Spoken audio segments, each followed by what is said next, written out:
My supreme namaskarams to all of you. The Andhra Pradesh Civil Rules of Practice, Procedure and Circular Orders 1980. This Andhra Pradesh Civil Rules of Practice and Circular Orders 1980, we will now from now onwards say as Civil Rules of Practice for our convenience and brevity. This Act is prepared in the year 1980. You have to see this ROC number 22/SO/69.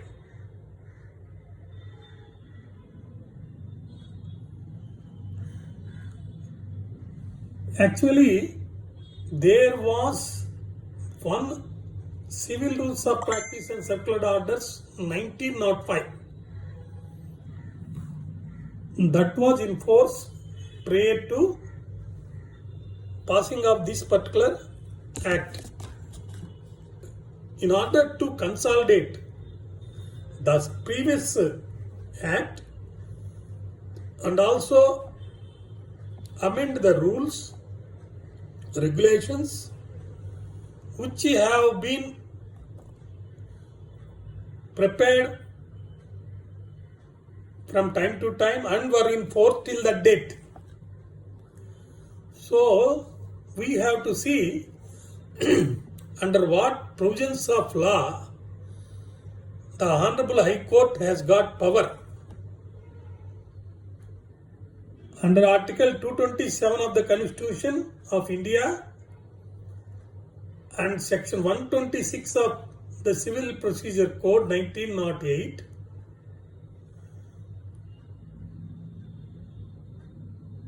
the powers are conferred on the High Court to make these rules of procedure in order to have proper and speedy disposal of the cases. These rules and circular orders, they are meant for the guidance of subordinate civil courts in the state of Andhra Pradesh. Yesterday also we had a discussion. These are for all subordinate civil courts in the state of Andhra Pradesh except the Court of Small Causes. Except the Court of Small Causes. That is the first thing. Second thing is, these laws and procedures, they are not applicable to any tribunals or courts established under Armed Forces Acts. Suppose if you go to a court or tribunal which has come into existence or established under Armed Forces Act, then you cannot follow this procedure. This procedure you cannot follow. You have to have the procedure that is applicable there. In part 1 of volume 1 of this act, definitions are there. The important definition is, what do you mean by application? Application, that is 2C. This application means it is an inclusive definition. Application includes execution application, execution petition and interlocutory application, either written or oral. That is important. If anybody in court of law refers, sir, I am filing an application. Suppose your colleague says, I today filed an application in the court.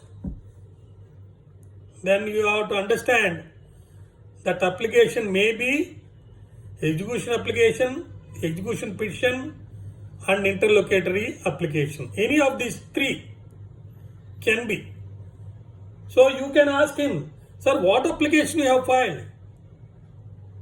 Then he has to explain you clearly, sir, I filed execution application or I filed execution petition or interlocutory application. These are the three varieties of applications.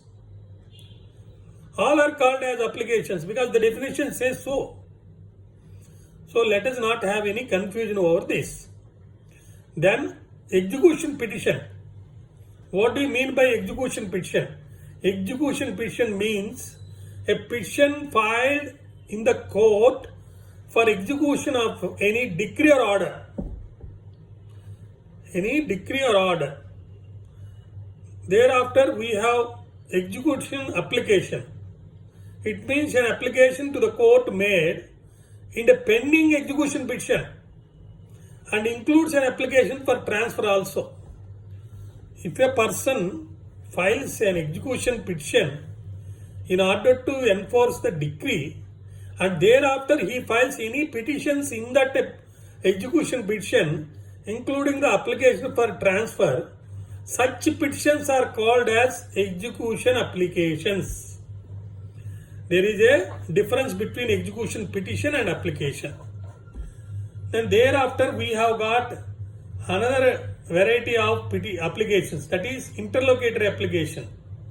It means it is an application to the court in any suit, appeal or proceeding already instituted in such court. If you submit an application in any suit or appeal or any proceedings already instituted in such court, other than a proceeding for execution of a decree or order, then it is called interlocutory application. If any petition is filed in EP, it will be called as executive application. Suppose if he says that I filed an EA, means it is filed in the EP. If he says that I filed interlocutory application, IA comes only in suit or appeal or any other proceedings except execution application. This is very important.